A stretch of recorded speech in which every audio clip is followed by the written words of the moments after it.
Hello everybody and welcome to the Life of a Board Gamer. My name is Daniel and today we are going to take a closer look at the small trick-taking game called Rebel NOX by Aporta games. It is set up in the same universe as Capital Lux, if I'm not mistaken. But in this one you are fighting for locations and then at the end you are fighting for supporters, and who has the most supporters, the team wins the game, stuff like that. So let's get down to the table and see what's inside this fairly little box.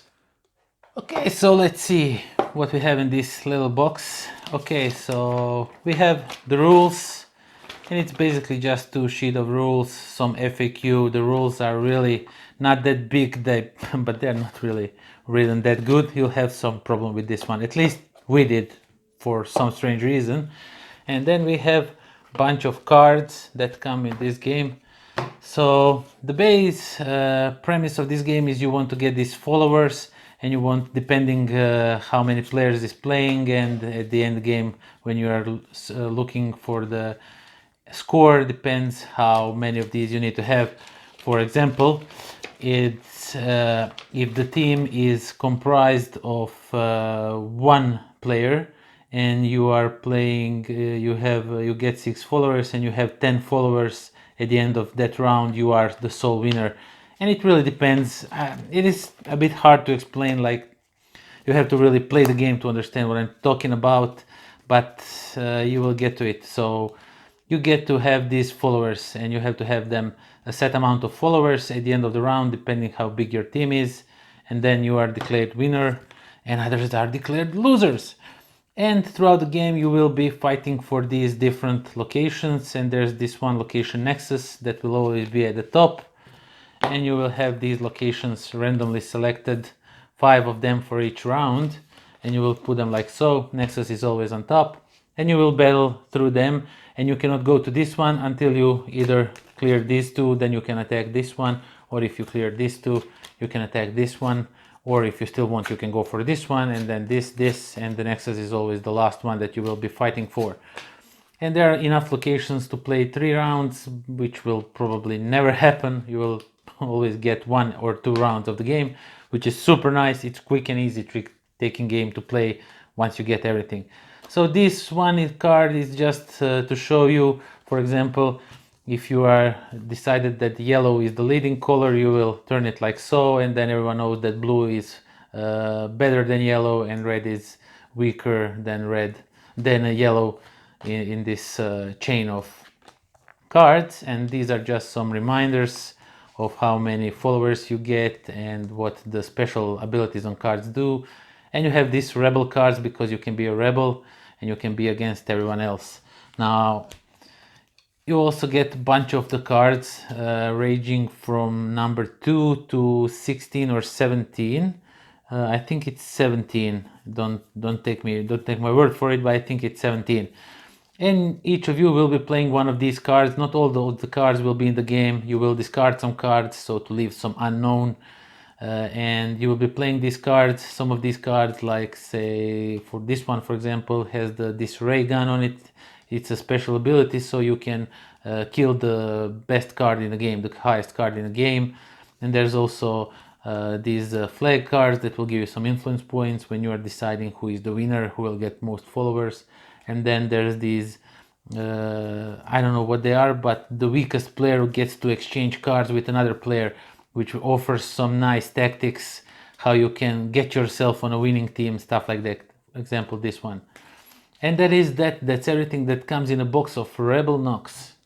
Okay, so that was Rebel NOX, and first of all, rulebook.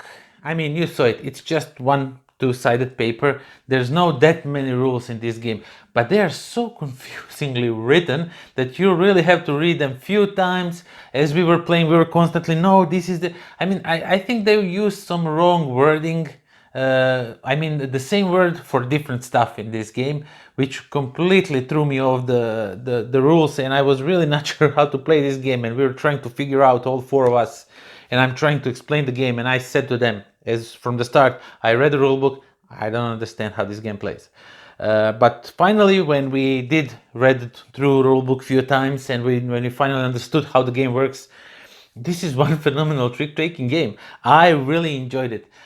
From the start, I was like really super confused. But once, as I told you, once that we got the hold of it, and when we understood how the game works, it was super fun because everyone is good guys, and then if you get rebel cards, you are the rebel. And through the play of the game, the rebels can change. Your rebel cards can end up in other players' hands. So if you see a player, and then at the end, when all the six locations are won by players, maybe everything by one player or divided among other players. Once they're won, you are looking who's on what team. Are you good guys? Are you rebels? And then I mean, are the rebels the good guys or are they baddies? Not really sure. Nevertheless, then you are watching who has the more influence, and then you get some followers by that way, and the game can end in round one basically. You can play it like super quickly, or it can go up to 3 rounds, but never above 3 rounds. At round three, probably someone will be the winner. More or one just player or more players, depending how the teams are switched around, because there can only be one rebel, maybe, and the others will be the good guys, bad guys. I'm really not sure now if the rebels are good guys or the bad guys, but nevertheless, and I'm using nevertheless again. Yeah, this game super hard to understand from the start. I was really confused by the rules, but when we understood how the game works and trick taking in it, when you are playing the card that is the leading color, but then the other colors are higher, better if you play them. Like if you play yellow, the blue will be the blue, and I mean you have to play the first card, show everyone what you are playing, and then the other player is playing, and you go around the table like that, and everyone see what other plays, so they can try and mitigate some of that, try and win it sneakily and in different ways. I mean that's something that was really fun and interesting to me. I really enjoyed it, even though I lost horribly. When I thought I had everything figured out, there was like one solution that I didn't think of. It is hard to explain. You have to play the game to know what I'm talking about. How the rebels and everything switched hands, and how I managed to lose all my victory points basically.